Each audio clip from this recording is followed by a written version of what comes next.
Hey, yo, what's up? It's your boy, sir, of the 2020 Podcast, LLC. Please say the LLC. And before you listen to this episode, I just got to let you know, I need you to stop what you're doing. Go to blkrenaissance.com, and I need you to shop for the culture. That's right. Anytime you use the promo code LLC20 at Black Renaissance Clothing's website, you will get 20% off your order. Off rip, no questions asked. So do me a favor and do it for the culture. Peace. Hey, this is KJ, and I have a question for you. When was the last time you got something nice for yourself? That's what I thought. So why not visit www.theblurredsyndicate.com and get something that will help you express who you really are. They've got shirts, mugs, purses, mouse pads, and even aprons for the grillers of the family. So, if you're a fan of anime, pro wrestling, or hell, even the Golden Girls, the Blurred Syndicate has got you covered. Also, if you use the code LLC20 at checkout, you'll get 20% off your order.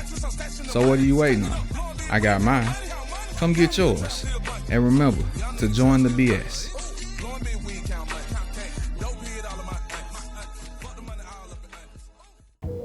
Hi guys, it's Mr. I'm Just Being Honest, host of the Truth Serum podcast for the people.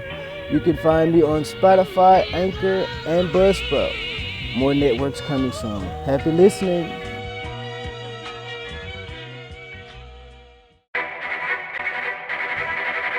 The self-destruct sequence has been activated. Repeat, the self-destruct sequence has been activated. This sequence may not be aborted. All employees proceed to the emergency car at the bottom platform. Okay, we lit it just like a fuse, so no need to pick and choose. Welcome to 2020, where we do more than interviews. The hottest be coming through, jumping knowledge on all that you get. A peek at the front of you with the truth that they offer you. Yeah, hands up, we doing it for the culture. To give artists and businesses more exposure. Keeping it real and stay silent just like a boulder. It's about to go all the way down, can't get no lower. Chasing my dreams, know that they get no slower. But if I stay running, I promise they getting closer. Moreover, success my older. And if you're sleeping on me, I'm waking them up like Folgers. I told you, coming from the land with the tide roll. Well, we'll be on a whole different vibe though. We like to ride slow and keep our windows tinted so you really can see us. Like Stevie Wonder waking up with his eyes closed. Yeah, got the kind of flow that rock the boat. On my 16s of pounds of dope. And if you figure you can hang with me on the mic, then grab some rope. Matter of fact, better grab some hope. While you at it, we keep it live, it's time to tune in. Turn up the sound on what you're using. It goes so hard, I think it's bruising. The show is 2020, no need to zoom in. One of my niggas told me I look like a muggle with these glasses on. Yo. So, it's been a minute since I did one of these, so bear with me. Hopefully you can hear me good. If you don't, well, too bad. So, I got assaulted by a white woman the other day. No bullshit. All right, so boom. This is what happened. We celebrating with my partner. It was his birthday. So, I didn't get to make the dinner. So, I said, you know what? Let me know when y'all go hop in bars. I'll catch up with y'all. So it's a few of us, and we're having a good time. We're going down the line, and while we were there, we decided to hit up what's called the Hit House. Now, the Hit House is kind of like an addition to one of the popular downtown scenes here. It's a place where people gather to smoke cigars and get drinks. It's like in the old style of an old school hip Hit House if you're from the South. So boom, we in there, we chilling. I got my drink. We just talking it up, just enjoying ourselves, listening to music. And a white woman walks in. And shortly behind her comes her date, boyfriend, husband, something. And so we peep it. We don't think nothing of it because, you know, they're white people in Mobile. So she walks in, she speaks to the owner, and she speaks to another gentleman who she gives a hug. I'm like, oh, okay, she knows somebody. So we're sitting here enjoying ourselves. We're talking. And about 30, 40 minutes later, we decide that, we're going to get ready to move outside. And I notice out the corner of my eye, the white woman is holding on to the arm of a black man in the next room. And I'm like, that's weird. She was just with a white guy. And then I peek my head in because I'm nosy. And I see her date across from her. So she's holding on to the arm of a black guy with her head leaning on him, and her date is across from him. He looks like everything's cool. Now, I don't have a problem with this. It was just odd. I'm thinking, okay, she knows that guy. You know, they probably cool. She's younger than him, so probably like a friend of the family. He might have invited her to the house. Didn't think she was gonna come, but she came. Cool. After a while, I noticed she's acting a little weird, almost like she's drunk but conscious. Um, Mid-tier high. You know what I mean? It's like she's a functioning high person. So I'm like, oh, she must have hit something before she came over. Okay, so boom. They're about to leave, and she establishes eye contact with me. I'm like, oh, okay. And she mouths something, and I'm like, it's loud. I don't know what she said. So she gets up and she walks towards me. And her date is shortly behind her. And then I noticed he's a little bit older. Like she's like maybe 23, 24. He's about 45.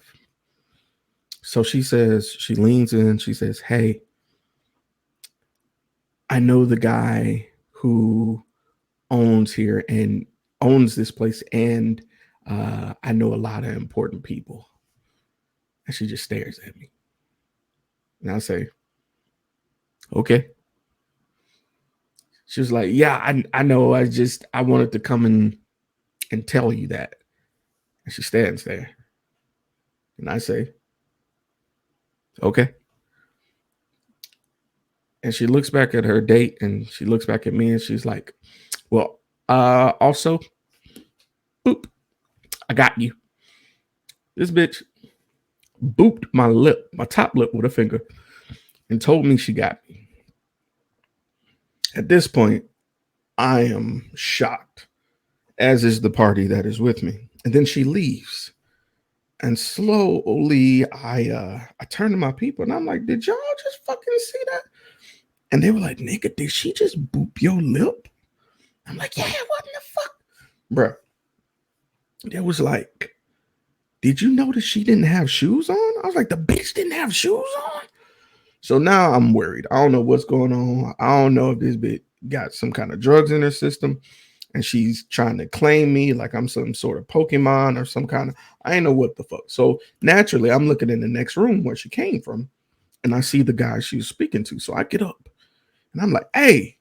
And they look at me and they start laughing. I already know what you're talking about, man. I already know what you're talking about. We don't know who the fuck she is. I was like, bro, she just told me she knew the owner. And at this point, I'm talking to the owner. She just told me she knew the owner and she knew important people. And she was hugged up on you. Dude was like, bro, she just walked up and grabbed my arm. I said, hell no. So we got white women just walking up claiming niggas? He was like, I guess so, man. I don't know. I'm glad she's gone. So yeah, that happened. Motherfucking random white woman grabs my fucking arm. Not grab my arm. She boops my lip, grabs his arm. And I got to thinking about it outside because, you know, producer for the safe word.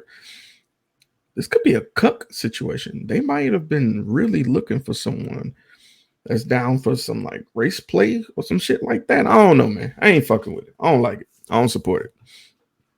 Not my kid. But yeah, that was a story I've been holding on to forever. Story number 2. So recently, you probably listened to the 420 episode before this one, where we were downtown in Beagle Square, enjoying ourselves. It was myself, Eternity, Casey, K. Marie, Dora. Just a good old time. Just a good old time. That is until after the recording stopped. So some of y'all don't know this, so I'm going to give you the scoop on what happened. So when we arrived at the event, there was parking cones covered with the red no parking sign. But I was instructed, hey, since you're working the event, because I was media, park here in the spots around Bienville Square. Cool, I did that. I instructed my people to do the same. I walk up, I start setting up. They're like, hey, you need your media badge so people know who you are. Cool.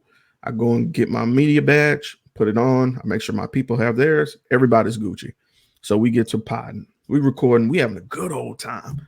Go and check the episode. It's a great conversation about the substitute teacher, the student who got into a fight, and our thoughts on that.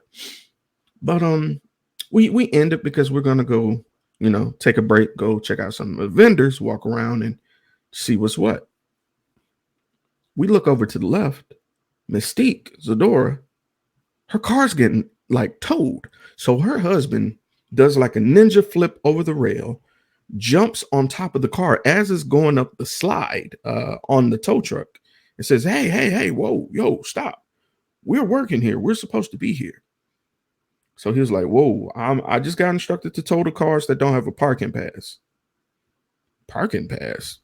We weren't told about a parking pass. So boom, we do this. We go and find the organizer. The police at this point are involved. They're like, yo, you got a ticket and you got a parking pass. I'm like, God damn. So, you know what I'm saying? It's like a 2-for-1. So boom. We speak to the organizer. She was like, oh my God, I'm so sorry. I didn't know you guys didn't have your parking passes. Just here. And she was drawing parking passes on pieces of paper saying, stick this in your car. Now, this time I'm like, okay, let me go check for my car. I don't see my car. I have been towed. Cool. So I tell her, I'm like, hey, I've been told I need my car. And her response is, well, okay, you could talk to the officer and we could check tomorrow and they'll probably waive the fee. But if you go and get your car today, it's going to be $150. I'm like, ma'am. God bless Jennifer at Canabama. I'm like, ma'am, I came here with a fuck ton of equipment. I need my car. She was like, okay, well, if you do it, we'll figure it out. We'll do business on the back end. We'll get you right. Cool. So I go and talk to the tow people and they're like, yo, your car's been taken to Virginia Street, which is the Mobile City Police Department's impound lot. So cool. So I talk to Zadora's husband. I tell him to give me a ride. I tell my people what's going on. Everybody's blown, flabbergasted. That's the shit. So boom. We get in the car. We get there. It's a whole bunch of people from the event. I see people with the same media tag or volunteer tag as me. They've been got. So we're telling them what's going on. And they're like, man, that's crazy. $150 though. And we're like, bro, but like, we're not supposed to. They're like, ain't got nothing to do with us, fam. You got to pay this $150 to get your car. All right, bro. So in the meantime, there's another young lady behind me. She's coming in because her car was stolen for 2 days. And she just got report that they got the car back and it's at the impound lot. So poor baby, she's at the end of the line waiting to see what the fuck her car looked like. And she got like 5 people ahead of her that are trying to get information on their cars, get their cars untold, you know what I'm saying? Pay off the $150. So no sweat. They get up to me and they're like, yo, blah, blah, blah, blah, blah. What kind of car is that? I tell them. And they're like, oh. I'm like, fuck does O mean? They was like, well, not only did you get towed, but you got a ticket. I'm like, how I get a ticket? They was like, well, you got towed because you were parking there. You got a ticket because you were parking there and you weren't working there. I'm like, I was working there. I have a goddamn media badge.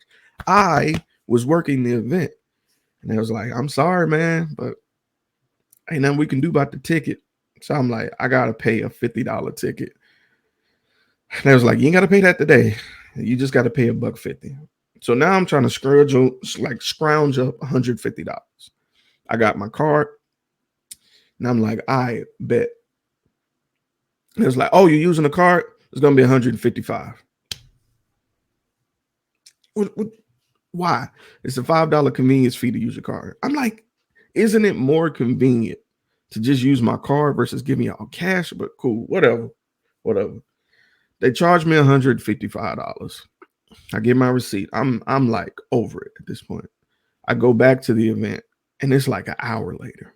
And they're like, yo, you back. Oh, I had lost my phone, by the way. That's another thing. In the midst of all the chaos, I lost my phone. But luckily my team found it. And I go back and they're like, yo, what happened? So I tell them, and they're like, nigga, you gotta record this. You gotta tell everybody what happened. I was like, I can't right now. And I was like, why not? I was like, you ever been so mad that you're not mad? I don't need to get on the microphone and say shit right now. I'll come back to this later. So this is me 10 days later telling you a white girl assaulted me, and goddamn it, I got towed for working an event I was supposed to be at. So yeah, take from that what you will. Anywho, have a great day. Stay dope. Keep your head on straight. Always take your PTO. And if you're going to work an event, make sure you got a goddamn parking pass. This is Mystique. This is Mr. Everlasting. And this is the Safe Word. Safe Word. Join us this season for all things kinky, all things BDSM, and all things sexy, y'all.